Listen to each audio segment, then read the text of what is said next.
На дворе стояла середина июля. Лето в этом году выдалось жаркое и дождливое, потому и трава уродилась на славу. Тракторист Михаил с рассветом вышел в поле, чтобы успеть за смену собрать как можно больше сена. Ему предстояло собрать уже скошенную, высохшую траву в валки, чтобы потом спрессовать ее и убрать на долгое хранение в зиму. В этом году скотина точно голодать не будет, с удовлетворением подумал Мишка, глядя на уже проделанную работу. И правда, сена в этом году должно быть много. Лишь бы успеть вовремя убрать до дождей, чтобы ни запреда, ни погонило. А зимой коровы да лошади с удовольствием будут упоминать сено из лесных до полевых трав, чувствуя запах ушедшего лета. Несмотря на немодность и непрестижность, Михаил любил свою работу.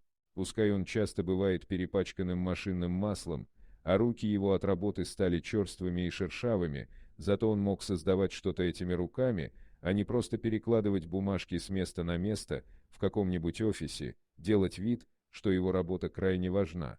Парень вновь улыбнулся сам себе, сидя за рулем трактора. Сегодня должен быть самый важный день в его жизни. Сегодня он наконец-то решится сделать предложение девушке, в которую давно и бесповоротно влюблен.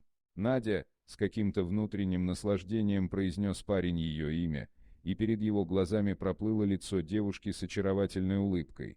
Надежда приехала в село по распределению 2 года назад по программе «Сельский доктор».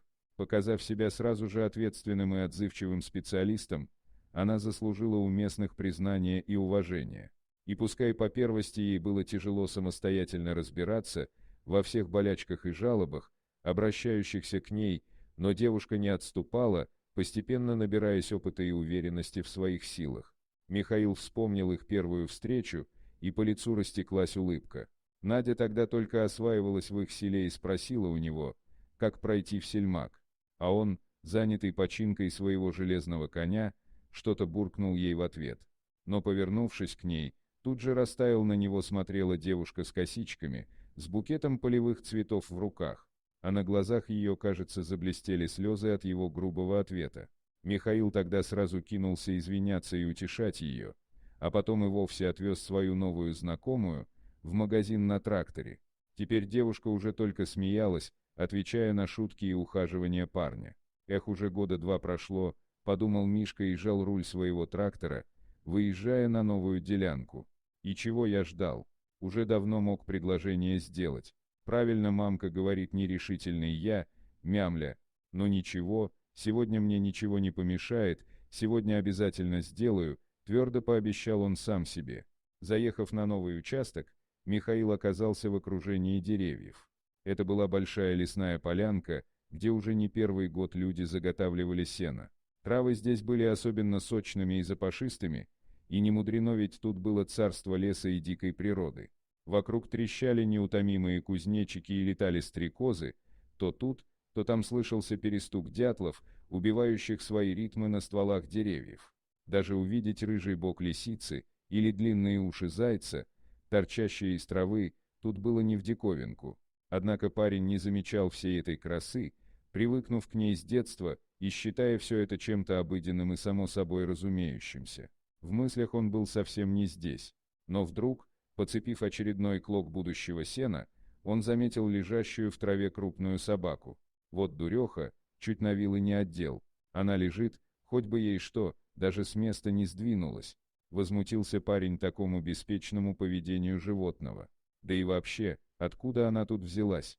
До деревни-то далековато будет. Неужто с дальней фермы вернулась? Выдвинул гипотезу Михаил и, заглушив двигатель, выскочил из кабины трактора, решив отогнать собаку и немного передохнуть. Но каково же было его удивление и даже ужас, когда, сделав несколько шагов по направлению к находке, он понял, что перед ним и не собака вовсе, а дикая волчица со своим выводком. Мужчина остолбенел, не понимая, что ему теперь делать, кинуться обратно. Но все знают, что волки, как и собаки, инстинктивно реагируют на убегающих, кидаясь за ними в погоню. Парень стал медленно пятиться, не спуская глаз с серой хищницы. Но почему же она так странно себя ведет? Вдруг озадачился парень. Волки избегают встречи с людьми, и увидеть в лесу волка гораздо труднее, чем ту же лисицу. А это даже трактора не побоялась, с места не сдвинулась. Да еще и волчата с нею. Больная, поди, подумал Михаил, разглядывая лесную жительницу. Но в этот момент до его ушей донесся какой-то неестественный и чуждый этим местам писк. Волчица засуетилась, поднявшись со своего места, и начала что-то обнюхивать. Так, есть, писк повторился. Вернее, Мишка уже отчетливо слышал, что это был не писк вовсе, а плач крохотного ребенка, который неизвестно откуда взялся и которого волчица согревала теплом своего собственного тела. Парень обомлел от происходящего. «Уж не с ума ли я схожу?» — подумал он. «Как? Откуда? Почему?» Сотни вопросов роились в его голове, не находя ответа ни на один из них. Было понятно только одно: волчица сознательно спасла жизнь этому ребенку, а теперь показала его человеку, чтобы тот позаботился о нем. Теперь речи не было о том, чтобы закрыться в своем тракторе и уехать отсюда, забыв эту историю, как будто ее никогда и не происходило. Михаил был обязан забрать ребенка у волчицы, чтобы это ему не стоило. Парень начал медленно приближаться к хищнице, переводя взгляд то на нее, то на ребенка. А та, будто поняв, что человек наконец-то сообразил, зачем она здесь, не торопясь поднялась со своего места и, обнюхав всех своих волчат, словно пересчитав, скрылась в высокой траве, точно ее здесь и не было никогда. Мишка присел перед найденышем и осторожно, словно это была бомба, взял его на руки. Малышка, увидев его, улыбнулась своим еще беззубым ртом, и от этого что-то сильно ёкнуло в груди парня, заставив его глаза увлажниться. «Как же можно такое создание и выбросить, словно мусор?» — негодовал парень. «Что же вы за люди такие, что дикие волки больше добра выказывают, чем вы к собственным детям?» Внутри все кипело от непонимания и злости. Попадись бы ему сейчас под руку эти нерадивые родители, быть бы им битыми. Но кто они и откуда, парень не знал. Знал только то, что теперь на нем лежит ответственность за эту крохотную жизнь. Достав телефон из кармана, он набрал номер любимой. «Алена, ЧП у нас. Представляешь, я ребенка в лесу нашел. Ну как я, волчица показала», — выпалил парень, стараясь как можно быстрее поведать девушке о произошедшем. После некоторой паузы раздался женский голос. «Миш, ты что, пьяный? Какие волки? Какие дети?» Но тут она услышала детский плач, раздавшийся в трубке. «Где ты? Я сейчас буду», — заверила она и положила трубку. Уже совсем скоро девушка вместе с участковым оказалась на поляне рядом с Михаилом. Девушка, осматривая найденного ребенка, еще раз выслушала невероятную историю о волчице, не в силах поверить в такое.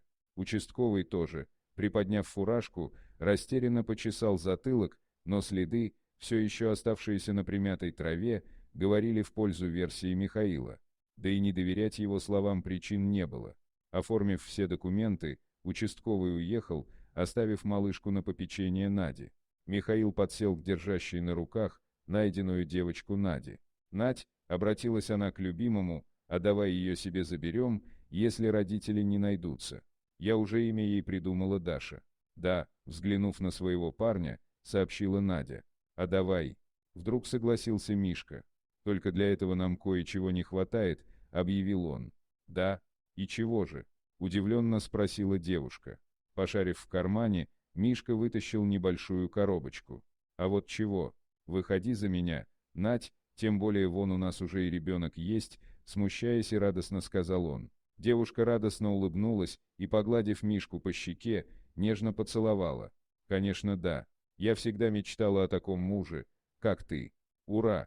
«Тихо, чтобы не разбудить Дашу», — ответил Михаил и заключил будущую жену в объятия.